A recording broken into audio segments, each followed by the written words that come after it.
first national language. We talk in English today. The school, I think, is what? The St. John of so you're very welcome, as well as my normal audience at the back. I was born anyway, that's in 1947. That's a long time ago. That makes me, I'll be 62 on the 24th of April. So it's a long, probably as old as any 7 or 8 people sitting together in the front row. And we lived in Sexton Street, which is, I don't know if anybody here would know where Sexton Street is, right? It's a long way up. It's a long way up over Ballybricklin. And we lived in a house that had what they call a 2 up and 2 down house. It had 2 rooms upstairs and 2 rooms downstairs. It had 1 sink, 1 tap, and outside the back door there was a toilet. So in the house was my mother and father and 3 older kids and myself.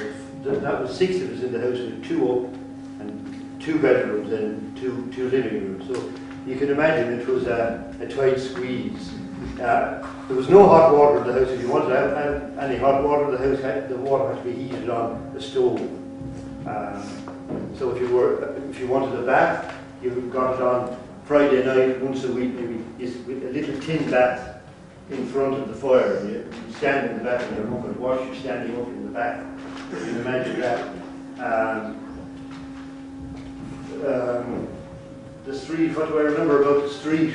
Well, the street, what I remember about the street is that there were no cars. Everybody says this, but that's actually true. There were no cars. If you can imagine, when we wanted coal, the coal came along on a horse and car. A man came along with the bags of coal on the back of the cart, and he usually had a big sack over his head like a monk, a big black sack, and he'd carry in the coal into the house and put it down. And you could sit then when he'd be finished delivering the coal to your house, you could sit on the back of his cart as the cart went along the street.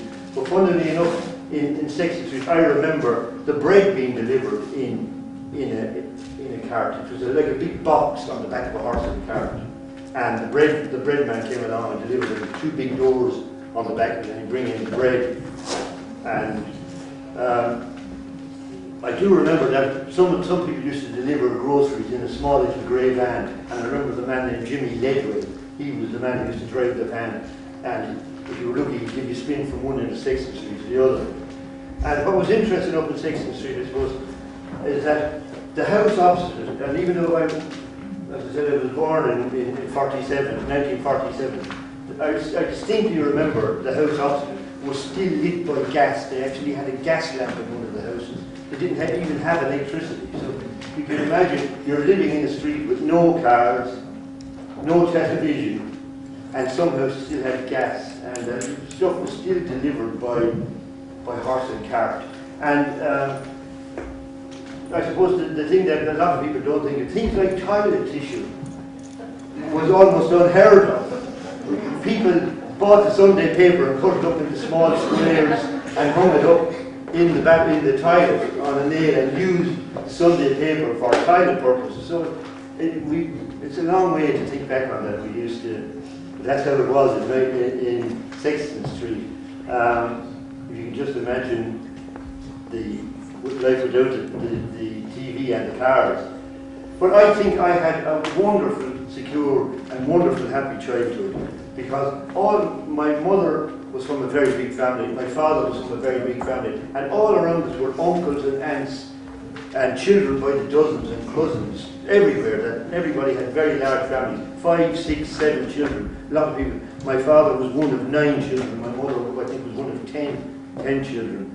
My grandmother and grandfather lived at the end of the street, so there was an awful air of security. It was really easy time, you know, really, and I always think I had a really privileged childhood and very free.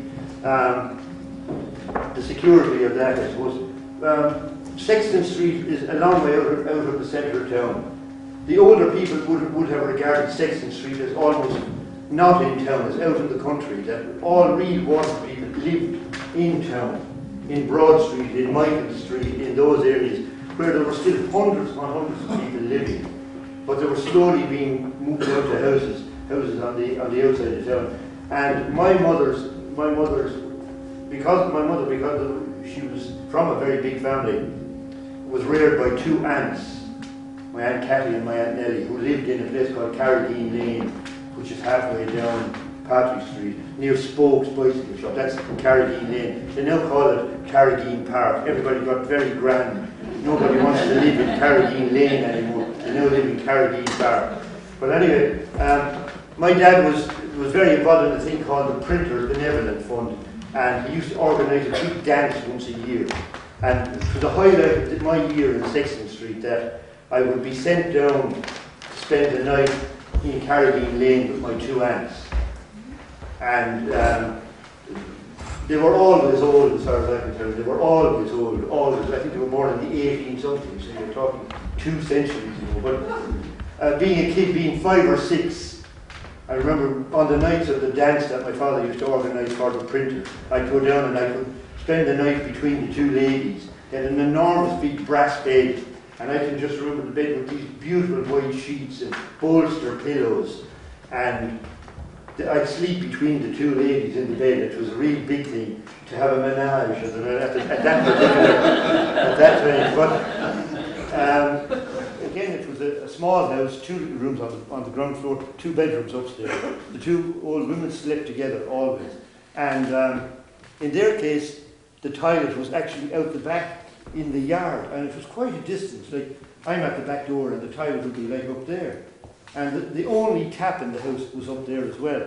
So in the night time, if you had to go pee, you'd have to come downstairs, out the hall, and run across the yard. So nobody did that. Everybody had under the bed, they had this enormous chamber, a big pot, decorated with flowers, and it was in under the bed. And if anybody wanted to pee during the night, you had to do it in the chamber, this big chamber. And in the morning, then you had to march out and down to the toilet, which was at the back. So you think this was the way things were.